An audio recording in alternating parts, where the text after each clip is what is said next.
Қазақстан Республикасы Қызмет істері және сыбайлас жемқорлыққа қарсы іс-қимыл агенттігі жанынан құрылған тәуелсіз арнайы мониторинг топ мүшелері Оңтүстік Қазақстан облысына 2 күндік іс-сапармен келді. Агенттік басшысы Алик Шпекбаевтың тапсырмасымен өңірлерге шыққан делегаттар сыбайлас жемқорлық фактілерін болдырмау мақсатын көздейді. Ал Оңтүстік Қазақстан облысында 3 миллионға жуық халықтың болуы да біршама түсіндіру жұмыстарын қажет етері сөзсіз. Делегаттар алғаш облыстық клиникалық ауруханасына аяндап, дегеннен ауруханаға келушілер тарапынан сұрақтар қойылды. МРТ неге түсіреміз, мысалы 19 мың жаңағы қолмен түсірсе 34 мың деп жатыр. Вот соларға мысалы жеңілдік болмайды ма? Мекемеден болсын, мысалы мен күйеуім инвалид, өзі инсульт алып, суретке жатырмын, сол кісіне енді қазір 20 жыл болды да. Мына категориялар үкіметтің қаулысымен соларға тегін өткізіледі. Менің жолдасым бірінші болып па? Тегін ол. Сіздің нейрохирургыңызға направление берді, МРТ-ға кеше ғана болды, приемда онкологтан келдім, онколог болсын неге жүруге нейрохирургке.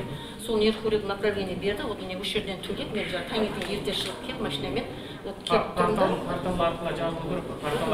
Мен платный түсіп тұрмын. Портал арқылы жазылсаңыз, портал жаңағы емхананың дәрігері бар ғой, сол жерде сіздерге бізге осы мынау МРТ-ға неге направление береді. Соныменен тегін өтесіз. Мен направлениемен келіп тұрмын. Жоқ, инсультпен больницаға түскен. МРТ-ға направлениемен келсеңіз, тегін өтесіз. Тегін өтесіз. Облыстық клиникалық ауруханаға жылына 180 мың адам қаралады. Мұнда негізінен аудандардан жағдайы ауыр деген науқастар жіберіледі. Күрделі оталарда осындағы білікті дәрігерлердің көмегімен жасалса, техникалық база соңғы үлгідегі аппараттар. Бізде қазір мына соңғы кезде грыжа деген омыртқалық жарықтар деген көбейіп кетті, сондықтан деген өте көп келеді.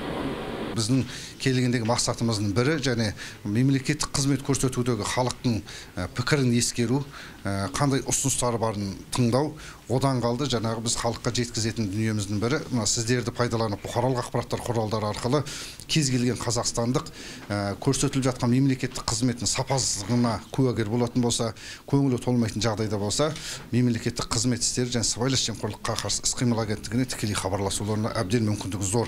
14-24 жедел желісі арқылы немесе Facebook, Telegram әлеуметтік желілері арқылы төрағаға тікелей ешқандай жаңағы бөгетсіз сұрақтары мен ұсыныстарын енгізуге болады. Ал аяғын баса алмай келген Отырар ауданының тұрғыны жасанды буынды қойғалы аурудың тап басылғанын айтады. Аяғымызға жаңа протез салды. Құдайға шүкір, Құдай бергеннің арқасында адам болдық. Жүре алмай келген балдақпен келген кезінде 20 жыл, 15 жыл дейді, білмейміз енді. Қазір жақсы бұрынғы дейміз. Аяғым ауырған басылды.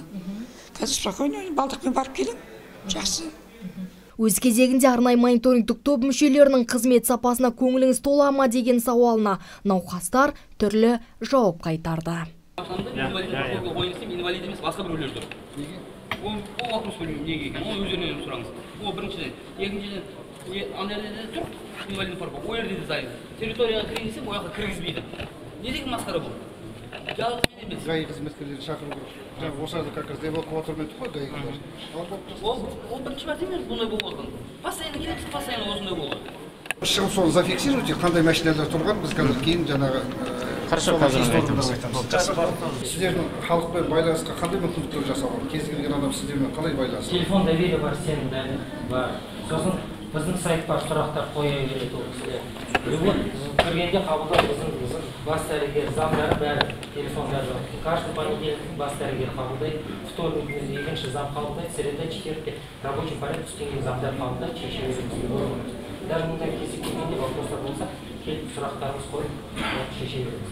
Демек, арнайы бір кабинетті жасақтап, науқастар тарапынан түсінбеген мәселелер бойынша қабылдау керектігін топ мүшесі ұсынды. Алайда денсаулық сақтау басқармасының басшысы бұл мәселеге аса көңіл бөле қоймады. Кейбір ата-аналардың түсінбеушілігі болады.